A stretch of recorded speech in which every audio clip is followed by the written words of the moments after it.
This is Macro Analytics, delivering frank conversations on global macroeconomics and market analysis, outside the mainstream, featuring discussions and debates between Gordon T. Long, publisher and editor of GordonTLong.com, and his guests. The content of this discussion is strictly the opinion of the participants. It is in no way a solicitation for business, nor is it to be considered investment advice of any sort. Always consult a registered investment advisor before making any investment decision. These discussions are extremely hard-hitting and terribly frank, and parental discretion is advised. Now, on to the show. Good morning. I'm Gord Long with GordonTLong.com, and I have with me John Rubino, well-known author and publisher of the website dollarcollapse.com. Good morning, John. Welcome back to Macro Analytics. Morning, Gord. Happy first day of spring. Tell you, in New England, are we glad to see it? Oh, yeah. It's about time. Not a lot of snow this winter, but boy, was it cold. I really am looking forward to our discussion here this morning on the Ukraine, but from the context of a financial battlefield. I think we're entering an era here where warfare has been for a while, but it's going to be really clear that it's financial warfare.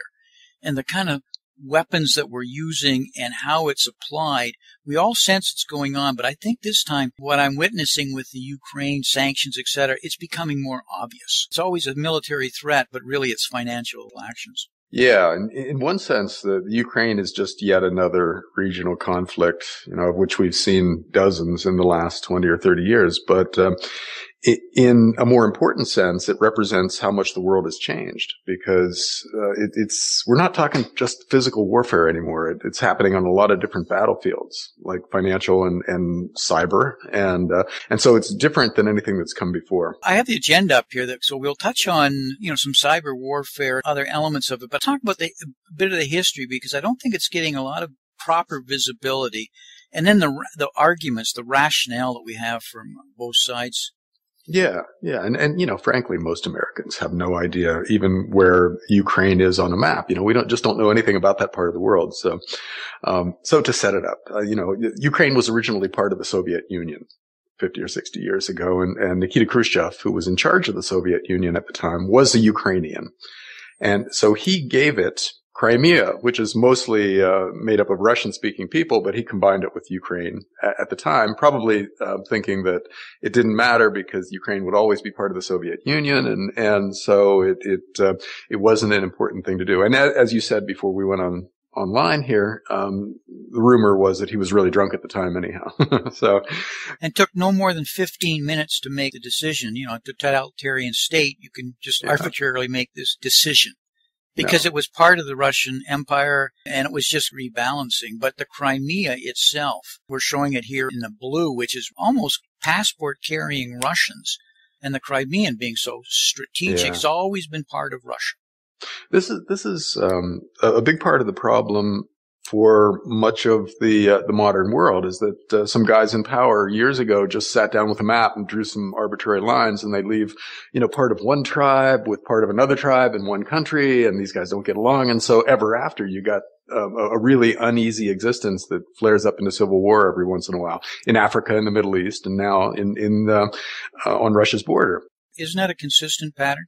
Yeah, it is. Winston Churchill did that in the Middle East. The Middle East is still ringing from how Britain divided it up. At the end of the Second World War, when they divided up the world on how we are going to move forward, Churchill, Roosevelt, and Stalin all met in Yalta.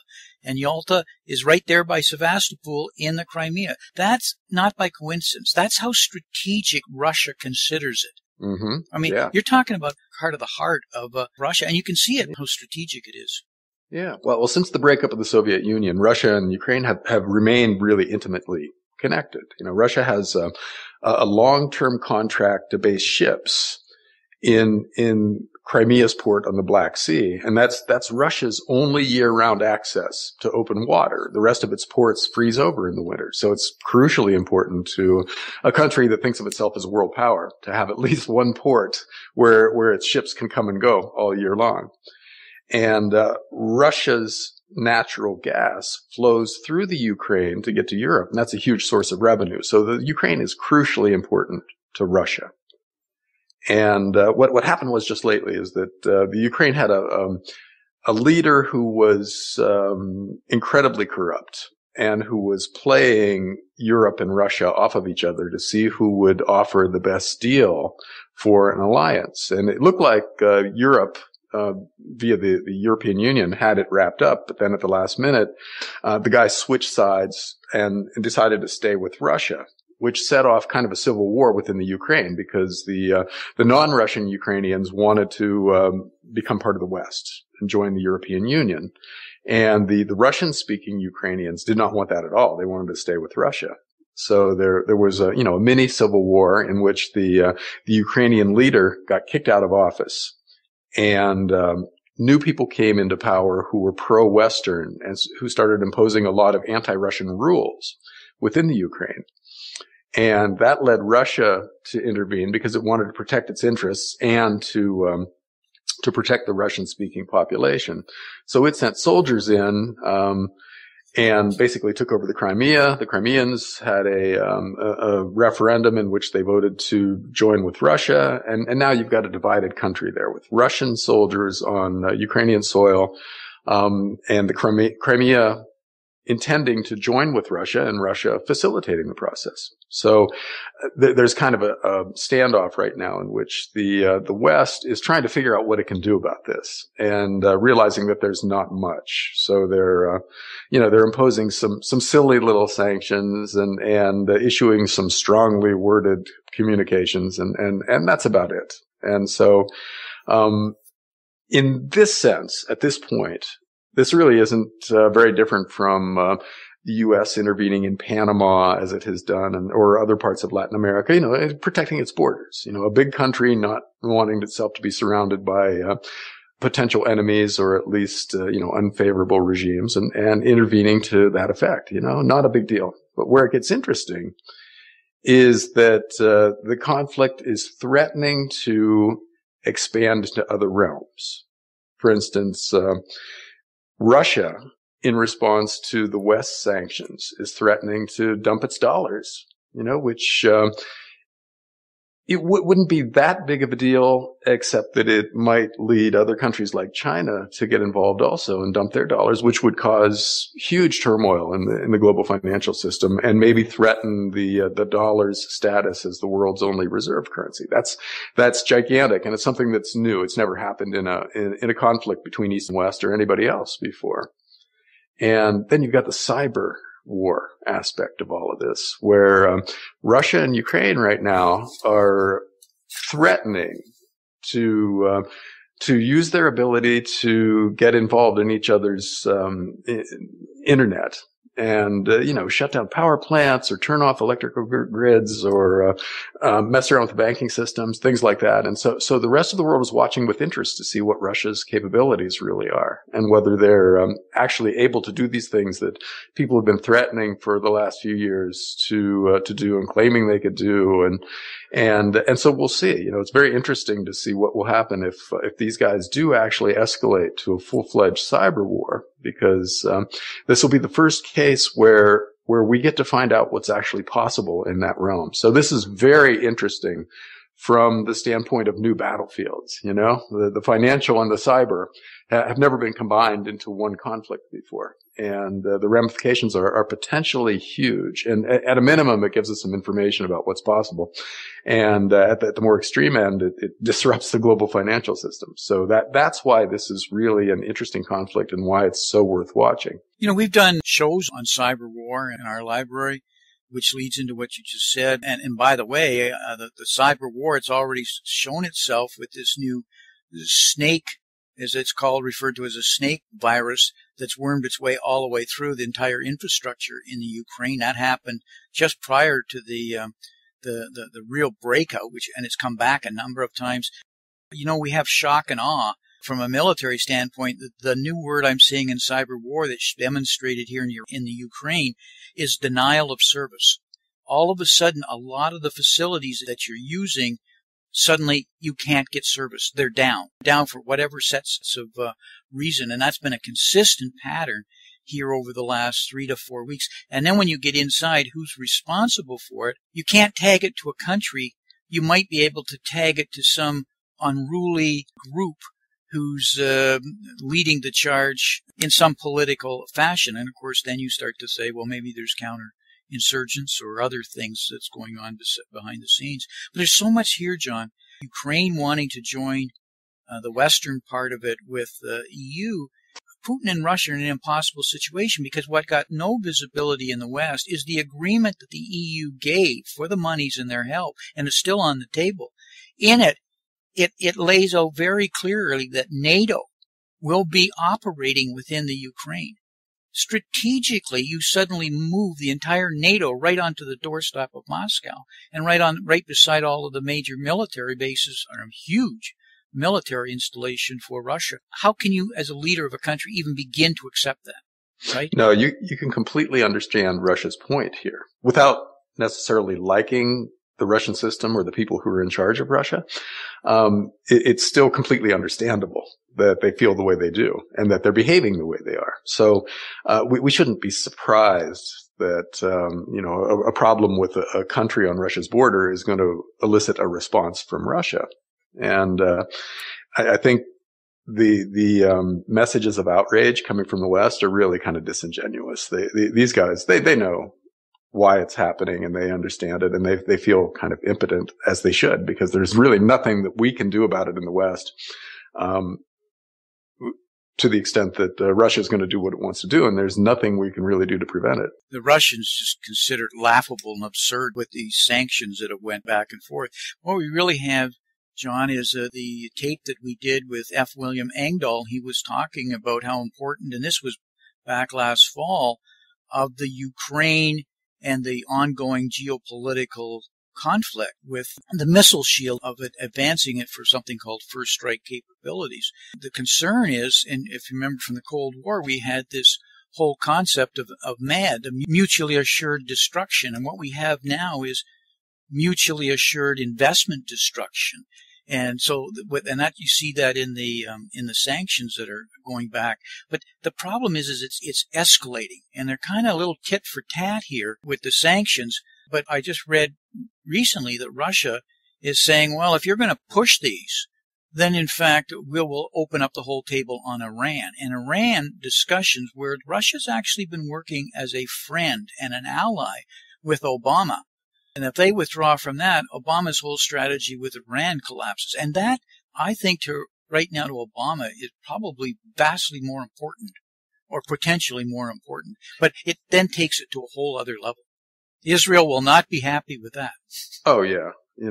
People running the geopolitics of the world right now are juggling an awful lot of different balls. There's a lot in the air right now, and trying to figure out what part fits with what other part, and what the second and third effects are of any action. It would be just daunting. And Russia was responsible for neutralizing the Syrian escalation, if I can give them that level of credit, but they certainly didn't take an aggressive counter-Western position on it. So I think they're holding some pretty heavy cards here right now. But clearly, from a financial warfare standpoint, their stock is getting hurt. Oil and gas prices are reacting. Their credit spreads are moving around. And if you compare this to what happened during Georgia, over different periods of time with different instruments, it brought a lot of financial pressures to bear on Russia. Yeah, but I think Russia sees its overriding national interest here as preserving its military base and the access to the gas pipelines.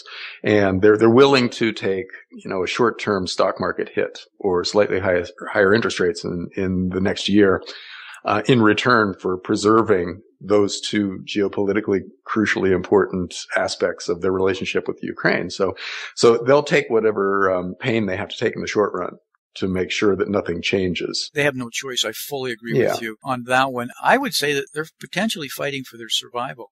Oh, yeah, that's the way they see it. Absolutely. Because they're terrified of being surrounded by a big, powerful NATO with, like you said, missile defense capabilities that can shoot down Russian missiles as soon as they leave the silos, because the missile defense batteries are so close to the Russian border.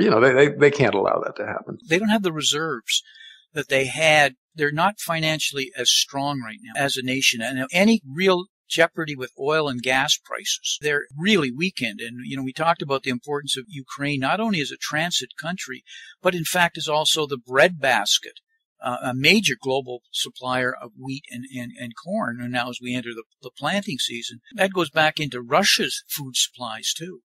So these disruptions, they're more complex and more serious than even in Georgia, which brought them more or less right to the brink. Yeah, but at the same time, the West is a lot weaker than it used to be too, because right now they're about $15 trillion beyond the U.S. borders. They don't count in our money supply statistics. But should an appreciable part of that come back, we would have serious inflation here instantly. And that's John Williams' at Shadowstat's thesis that they're going to come back pretty soon, and that we're going to have a hyperinflation in the next year because of it.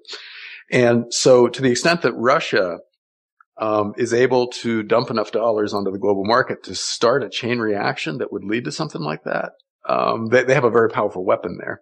And we don't know that they don't. We really aren't sure what it would take to start other countries dumping their dollars and converting their dollars into U.S. assets that would spike our prices here.